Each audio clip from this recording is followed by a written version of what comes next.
In this video, we turn up the level to over 9000 and showcase the 10 absurdly overpowered super weapons in all of science fiction.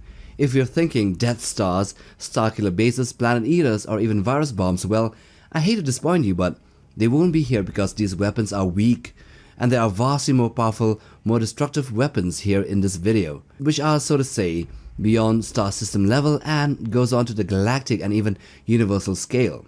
But they won't be magically powered things too, like the Infinity Gauntlet or Chaos Magic, since how these weapons work includes a tiny bit of science in them, but then again, also a whole lot of fiction too. So let's get banging. Number 1. The Dakara super weapon from Stargate. So the first one here is the Dakara super weapon from the Stargate SG-1 universe. This device was created millions of years ago by the ancient race known as the Ancients, and it was hidden deep inside a sacred temple of Dakara, in a planet situated within our galaxy. Unlike any normal weapon, it was originally designed as a giant life-seeding machine after a deadly plague nearly wiped out all life across the Milky Way galaxy.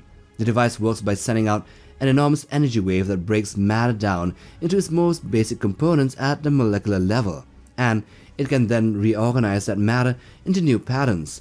By changing the wave's frequency, the weapon can target specific things such as living tissue, only certain species, or even machines like the replicators. Its most dangerous ability comes from the fact that the wave can travel through active Stargate wormholes, allowing it to spread across entire planets connected to the Stargate network. When Baal hacked the network to dial every Stargate in the galaxy at once, the Dakara device temporarily became a galaxy-wide super weapon, capable of exterminating all life on hundreds of worlds simultaneously. However, the weapon was successfully used to destroy the replicators, but it was destroyed by the Ori later on, who recognized it as one of the few things capable of threatening their invasion of the Milky Way galaxy. Now the second super weapon is the Celestial Orrery from Warhammer 40k. So this is one of the most terrifying and most powerful devices in the whole of the grimdark galaxy, hidden deep beneath the hollow Necron world of Thanatos, a tomb world. Created millions of years ago before the ancient war in heaven, the Orrery looks like an enormous floating map of the entire Milky Way galaxy made from holograms and living metal called necrodermis. But it is far more than just a map, as it is somehow directly linked to the real galaxy itself. Every glowing point inside the Orrery represents an actual star, and changing the model changes reality. If one of the tiny stars in the Orrery is extinguished, the real star instantly goes supernova long before it naturally would, destroying nearby worlds and killing countless lives. However, using the device carelessly can destabilize the entire galaxy itself, creating massive chain reactions that can take thousands of years of careful adjustments to repair. Because of this, the Necrons treat the Orrery less like a weapon and more like a sacred tool for pruning the galaxy only when absolutely necessary. During the 13th Black Crusade, Trazyn the Infinite used this Orrery and used it to study a growing corruption spreading across the galaxy, eventually tracing it to Cadia near the Eye of Terror. This discovery showed that it wasn't only a galaxy-destroying weapon, but also an impossibly advanced cosmic observatory, which is capable of seeing the hidden flow of fate and of events in the entire galaxy. The third entry here is the Halo Array from Halo. So from the Halo universe, we have the Halo Array itself, which is a network of gigantic ring-shaped super weapons created by the ancient Forerunners over 100,000 years ago as a desperate last resort against the horrifying parasite known as the Flood. Each individual Halo ring, officially called an installation, is an enormous artificial world capable of wiping out all sentient life within a radius of 25,000 light-years. The array works by releasing a massive wave of exotic energy and superluminal neutrinos that destroy the nervous systems of intelligent beings, instantly killing humans, Covenant species, Forerunners, and almost any other advanced life form, while leaving plants, simple organisms, and most structures untouched. The purpose of this galaxy-wide extermination was not to destroy the Flood directly, but to starve it out by removing every possible host it could infect. The entire network could be remotely activated from a place called Installation 00, which is also known as the Ark, an enormous extragalactic construction, a facility that could build replacement rings if one was destroyed. The array was only fired once in known history by the Isodidac, killing nearly every sentient being in the Milky Way galaxy, including most Forerunners themselves, and stopping the Flood from consuming the entire galaxy.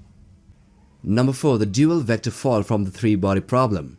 So the dual vector foil is one of the most terrifying weapons in the Remembrance of Earth's Past by Liu Zhijin, which was seen in the novel called The Death's End. It is also called the Slip of Paper, a dimensional superweapon used by an extremely advanced alien civilization which has no known name, and the only member of it that released the weapon was called the Singer. The weapon at first appears harmless, appearing as just a tiny white sheet of floating paper in space, but once activated it collapses three-dimensional space into two dimensions through a space-time anomaly. Everything caught inside the effect, including planets, stars, ships, and living beings, is flattened into lifeless 2D shapes like cosmic drawings. During humanity's bunker era, a dual vector foil was launched into the solar system from the Earth cloud, and it slowly flattened the entire system, beginning with the outer planets and eventually crushing Earth and then even the Sun. But the terrifying part of this story is that this collapse does not truly stop, as it spreads endlessly across the universe unless a civilization adapts itself into two-dimensional existence as well. Because of this, the weapon is considered to be more catastrophic than attacks that destroy stars, since this one here permanently changes the structure of reality itself. So the next one is the Buster Machine 3 from Gunbuster. This is an enormous superweapon from the anime Gunbuster, created by humanity during its desperate war against the alien space monsters. It is also called the Black Hole Bomb. It was humanity's final attempt to destroy these aliens' central hive mind near the core of the Milky Way galaxy. The weapon itself was gigantic, about 869 kilometers long, and was built by compressing the entirety of the planet Jupiter into a tiny fraction of its normal size until it became unstable enough to form a black hole. To massively increase the blast radius, 3,000 slave generator units were arranged across a 10,000 light-year radius around the galactic center, which creates a chain reaction powerful enough to wipe out everything nearby. Even the bomb's outer shell was absurdly huge, being made from all of Australia's landmass. Buster Machine 3 could perform warp jumps and was protected by barriers. And during the final battle, however, part of the system was damaged and the bomb failed to activate remotely, forcing the heroes Noriko Takaya and Kazumi Amano to manually trigger it using the Gunbuster's engine. The resulting explosion annihilated everything within 10,000 light-years and created a new supermassive black hole called the Tannhauser 1. The sixth entry here is the reality bomb from Doctor Who. So this is one of the most dangerous weapons ever seen in the entirety of the Doctor Who universe, the Whoverse, created by Davros for the Daleks during the events of Journey's End. It was built inside a massive Dalek space station known as the Crucible. The weapon used the energy of stolen planets gathered in the Medusa Cascade to generate a gigantic electromagnetic cancellation wave. Instead of simply blowing up planets or stars, the reality bomb attacked matter itself by cancelling the forces that hold atoms together, causing all non-Dalek matter to disintegrate completely. Once activated through the dimensional rift created inside the Medusa Cascade, the wave would not only stop at one universe, but it would spread through every parallel universe, through all alternate realities and even the void between dimensions, wiping out all life and leaving the Daleks as the only surviving species in the entirety of existence. The Daleks even tested a smaller version of the weapon inside the Crucible on human prisoners. However, the plan was stopped by the Doctor, who reversed the system's energy flow and caused the Crucible to explode, destroying the weapon before it could erase the multiverse. Number 7. The Moment from Doctor Who. So, the Moment, also called the Galaxy Eater, is the most feared weapon in the Doctor Who universe, and it played a central role in the great last Time War between the Time Lords and the Daleks. Created by the Time Lords of Gallifrey, the weapon was so advanced that it became fully sentient, developing its own conscience and ability to judge the morality of those who tried to use it. Unlike ordinary superweapons, the Moment was not just a bomb, as it could manipulate time itself. It could tear open fissures in reality, bypass time locks, and potentially erase entire galaxies instantly. During the final days of the Time War, the War Doctor stole the Moment from the forbidden Omega Arsenal because he believed that the war had become so horrific that both the Daleks and the Time Lords had to die to save the universe. The weapon warned him that using it would not kill him, but would force him to live with the guilt forever. At first, history seemed to say that the Doctor activated the Moment and destroyed Gallifrey, the Daleks, and billions of lives in a single instant. However, The moment instead brought together the War Doctor, the 10th Doctor and the 11th Doctor, giving them a chance to find another solution. With help from their other incarnations, they froze Gallifrey outside normal time instead of destroying it, and this chaos caused the Daleks to destroy themselves in the confusion. Number 8. The Wormhole Weapon from Farscape. So, two terrifying wormhole weapons appeared in Farscape. The first weapon, called the Displacement Engine, was built by Crichton and the ancient being known as Jack from a modified alien technology. It worked by opening a wormhole partly inside a star, which allowed enormous amounts of stellar matter and plasma to be sucked through and fired out the other end like a gigantic cosmic cannon blast. While this was weak compared to the others in this list, the second wormhole weapon evens out the odds. The second one appeared in Farscape: The Peacekeeper Wars, when Crichton created a device aboard the living ship called Moya that used the energy of a starburst to generate an artificial black hole. But unlike normal black holes, this one expanded exponentially, doubling in size every few seconds, and threatened to eventually consume the entire galaxy and then possibly, after some time, even the entire universe itself if it was left unchecked. Number 9. The Ultimate Weapon. So this ultimate weapon is a universe-destroying bomb from life, the universe and everything, which is part of the Hitchhiker's Guide to the Galaxy by Douglas Adams. It was originally designed by the super-intelligent artificial being called Hactor for the warlike Silastic Armorphians, who wanted a weapon capable of destroying the entire universe.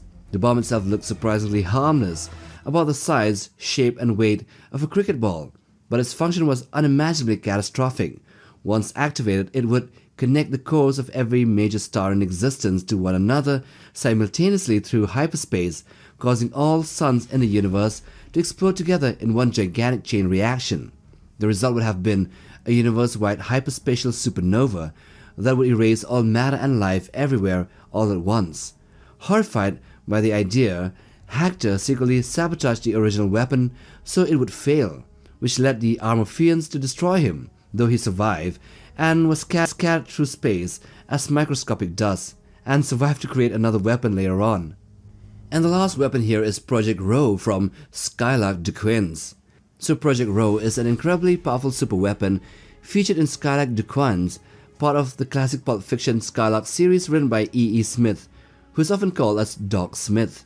This weapon was developed in the universe by a genius scientist called Richard Seaton and the brilliant but dangerous Blackie DeQuins, using mysterious technology discovered from an alien civilization. Project Rho works by teleporting entire stars across intergalactic distances almost instantaneously.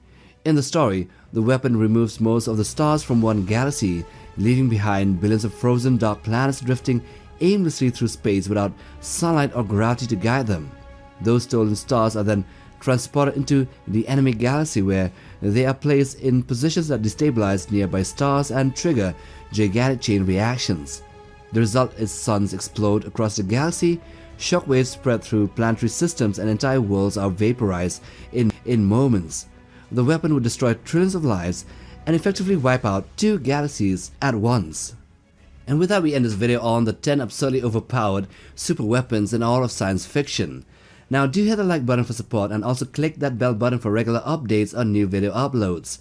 Also subscribe to be a part of Legion Nutbug, and till the next time, take care, boys.